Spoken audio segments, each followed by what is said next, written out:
Pengenalan Java. Sekarang kita akan mencoba untuk menganalisa program utama Java. Ketika kita pertama membuka Java, kita akan menemukan seperti public class dan tutup kurung kurawal, my first Java, dan tanda slash dan bintang 2 ini adalah untuk komentar. Setelah itu public static void main, string, dan sistem out println.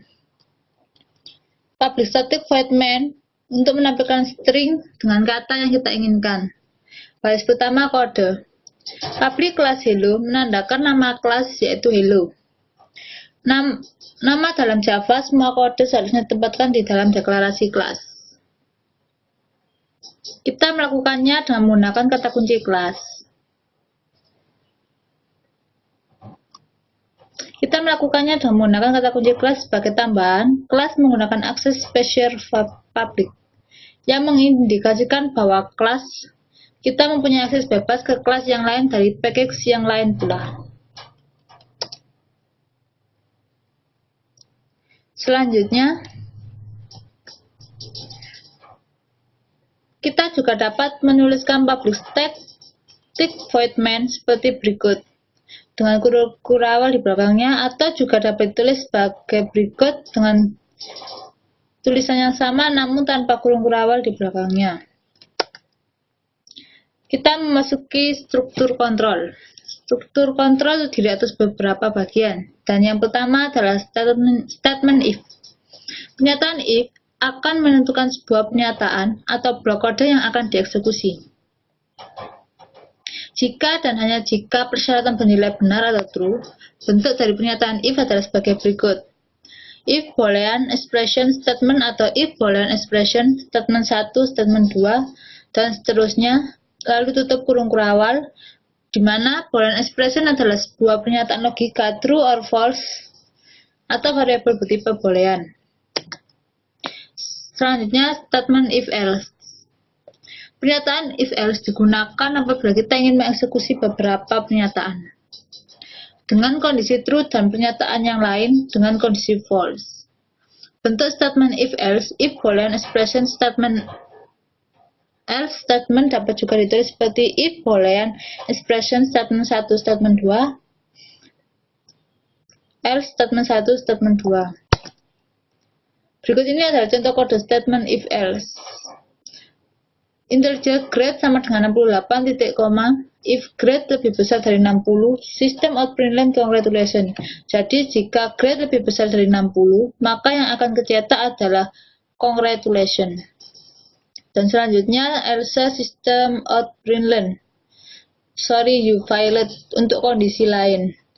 Atau integer grade sama dengan 68, titik koma.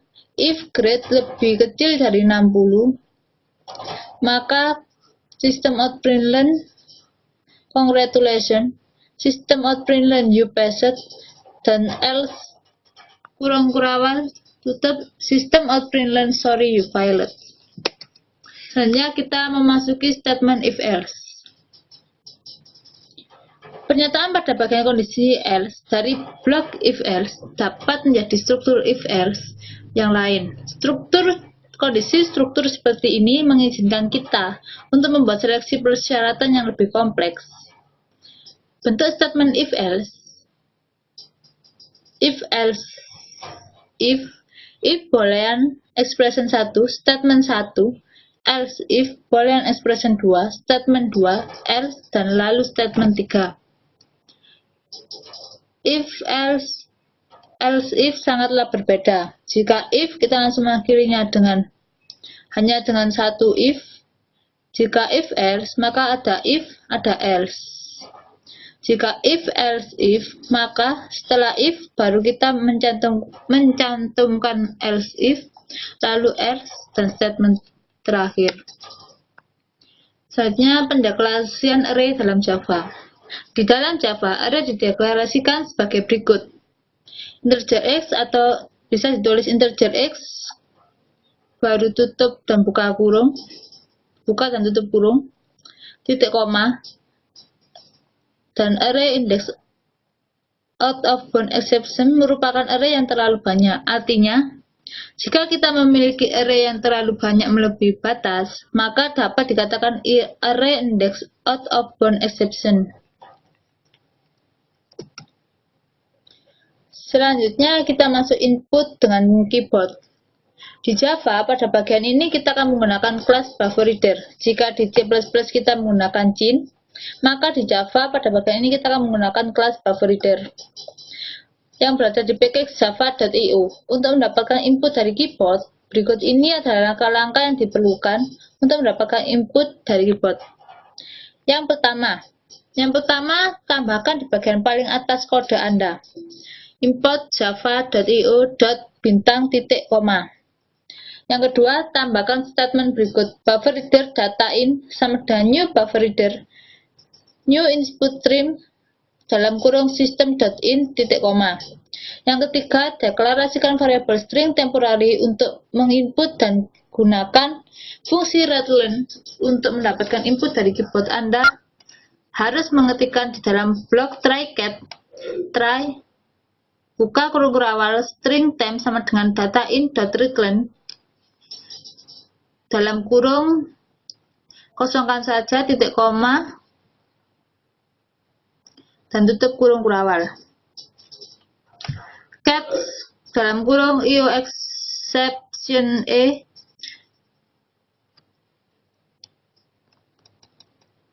buka kurung system.println error in getting input. Berikut ini adalah source code lengkapnya untuk menuliskan inputan keyboard di Java. Import java.io .bufferReader, import java.io input stream reader, import java.io exception. Ini bisa dibilang sebagai header dalam Java. Public class get input from keyboard. Public class ini berisikan nama kelas yang kita inginkan atau kita tuliskan. Lalu tutup buka kurung public static void main seperti tampilan awalnya.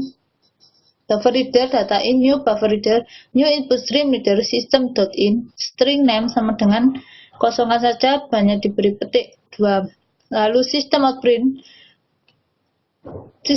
println dan system out print memiliki perbedaan. Jika println kita akan mencetak data secara enter ke bawah, dan jika print kita akan mencetak data secara vertikal. Kita menggunakan system.outPrint maka akan tercetak secara vertikal. Please enter your name. Setelah itu try name sama dengan data in.readLine.